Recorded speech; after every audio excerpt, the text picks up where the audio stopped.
السلام عليكم إخواني أخواتي، كنتمنىكم تكونوا كلكم بخير وعلى خير، ومرحبا بكم في فيديو جديد من قناة كوزين فاتي اش ام. كيف ما كتشوفوا إخواني أخواتي، اليوم غادي نشارك معكم كيكة إسفنجية رائعة وناجحة مليون في المئة. كيكة بلا بيض، بلا خميرة الحلويات، بلا زبدة، بلا طراب. غادي تحضروها في رمشة عين وغادي تعجبكم وتنال الإعجاب ديالكم. أتحدى أي قناة تكون حطاها في اليوتيوب. المهم بهاد المقادير هادي وبهاد الطريقة اللي غادي نحضر معكم، بلا ما نشكركم بناس بزاف بزاف، غادي تجربوها وتعرفوني علاش كنهضر. المهم كتجي رائعة في المذاق وفي الشكل ديالها، وكتجي اسفنجية كيف ما كتشوفوا. غادي نخليكم ان شاء الله مع المقادير وطريقة التحضير وفرجة ممتعة.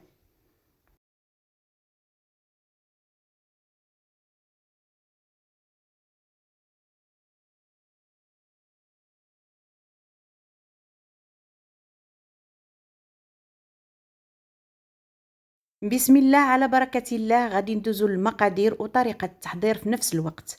في واحد الإناء غادي ناخدو 100 غرام ديال سكر سنيدة، يعني الكاس ما عامرش، تقريبا قل ربع. غادي ناخدو واحد المعلقة صغيرة ديال سكر فانيلا، وغادي ناخدو واحد قشر ديال نص حامضة محكوكة. ناخدو شوية ديال الملح لتصحيح الذوق، وغادي ندوزو للحليب. بالنسبة للحليب غادي ناخدو جوج ديال الكيسان بقياس كاس العنبة، يكونوا دافيين، ضروري البنات يكونوا دافين. غادي نزيد واحد المعلقه ديال كبيره ديال خميره الخبز كيف ما كتشوفوا، وغادي نطربها غير بالمعلقه كيف ما كتشوفوا. يعني ما غادي نحتاجو هنا لا طراب لا طراب كهربائي ولا طراب يدوي. غادي نغطي عليها ونخليها تتفاعل واحد 5 دقائق كيف ما كتشوفوا. من بعد البنات، يعني 5 دقائق، لا قله ولا اكثر، غير تشوفوا الخميره دابت على هذا الشكل هذا، يعني تفاعلت. وغادي ندوزو للمرحله المواليه. غادي نحتاجو نص كاس ديال زيت المائده، ودائما القياس بكاس العنبه، وبالغرام غادي نخلي لكم ان شاء الله في صندوق الوصف.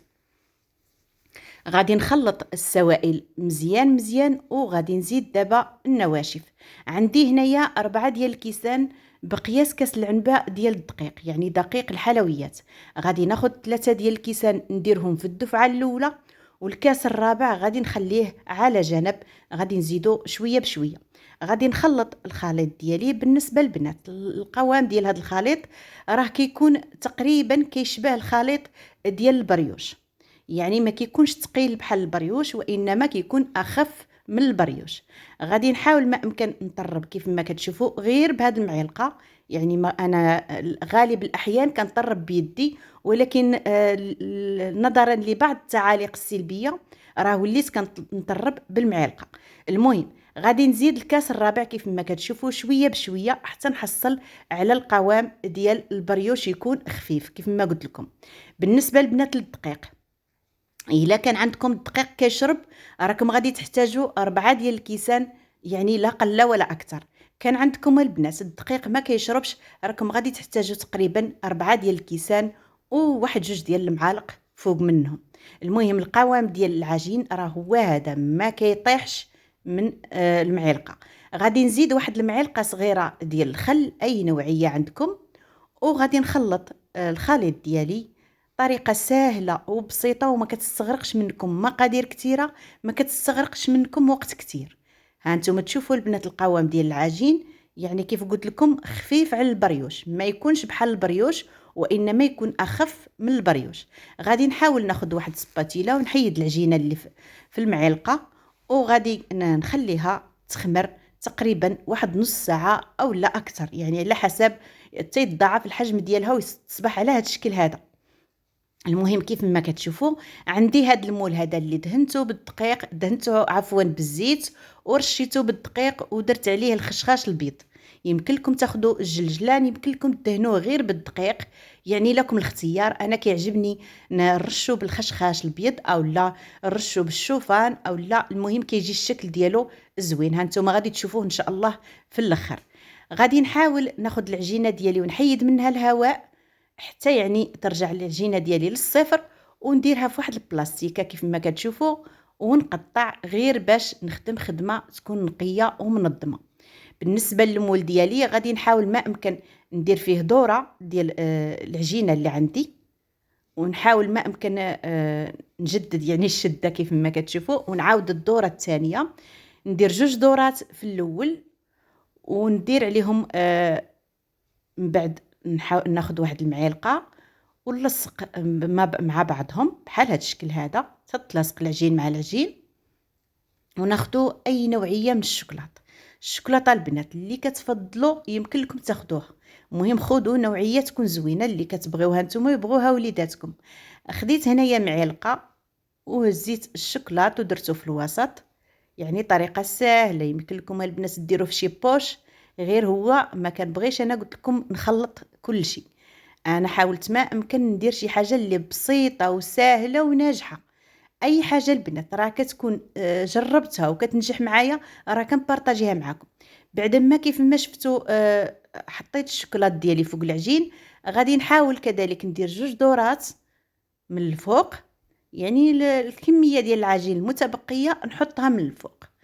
وغادي نحاول نضرب العجينه على سطح العمل بهذه الطريقه، ونخليها ترتاح تقريبا ربع ساعه حتى 20 دقيقة، يعني على حسب درجة حرارة المطبخ. غادي ندير عليها واحد البلاستيك كيف ما شفتوا، وبعد ما يتضاعف الحجم ديالها انا سخنت الفران من قبل. غادي نطيبها كيف ما كنطيبوا الكيك العادي ديالنا، الكيك اليومي. غادي نطيبوها ما تدهنوها البنات حتى بشي اضافات قبل ما تطيبوها. من بعد البنات فاش طابت دهنتها بالكونفيتور ديال البرتقال. يمكن لكم تدهنوها باي كونفيتور بغيتو. بالنسبه للاخوات اللي بغاو الكونفيتور ديال البرتقال اولا ديال الرنج اولا ديال المشماش، دخلوا البنات للقناه راني حاطاهم. بغيت غير شويه ديال التفاعل وشويه ديال التشجيع باش القناه ديالي يعني تزيد لقدام. هادشي اللي كنطلب منكم البنات. المهم الكيكه ديالي كيف ما كتشوفوا بعد ما دهنتها بالكونفيتور ديال البرتقال جات البنات غزاله ما شاء الله. جات اسفنجيه لدرجه انني كنقطعها وما سهلاش باش تقطعوها لانها اسفنجيه. كتعرفوا الاسفنج الا بغيتو تقطعوه بالموس كيفاش كيتقطع. المهم البنات جات هشيشه ما شاء الله، احسن بمليون في المئة من الكيك اللي كنديروه العادي، يعني اللي كنستعملوا فيه البيض ودانون والحليب والعصير وقوة الروينة وكيجينا يعني كيقهم. البنات هذا كيجي غزال ما شاء الله. جربوه وتعرفوني البنات علاش كنهضر. البنات الا ما طلعش معاكم هاد الكيك حاولوا ديزابوناو من القناه ديالي، لانني ما نستحقش التشجيع الا ما طلعش معاكم هاد الكيك هذا. كنتمنى البنات هاد الكيك ينال الاعجاب ديالكم وتفاعلوا معايا وديروا لي اللايك للفيديو. الله يجازيكم بالخير. راه بالنسبه للمشاهدات كنلقاها طالعه، ولكن اللايكات والاشتراكات راه ما كنلقاهمش. نتمنى البنات تشجعوني باش نزيد ان شاء الله نعطي اكثر واكثر. نتمنى الفيديو ديال اليوم ينال الاعجاب ديالكم. إلى اللقاء في فيديو قادم إن شاء الله.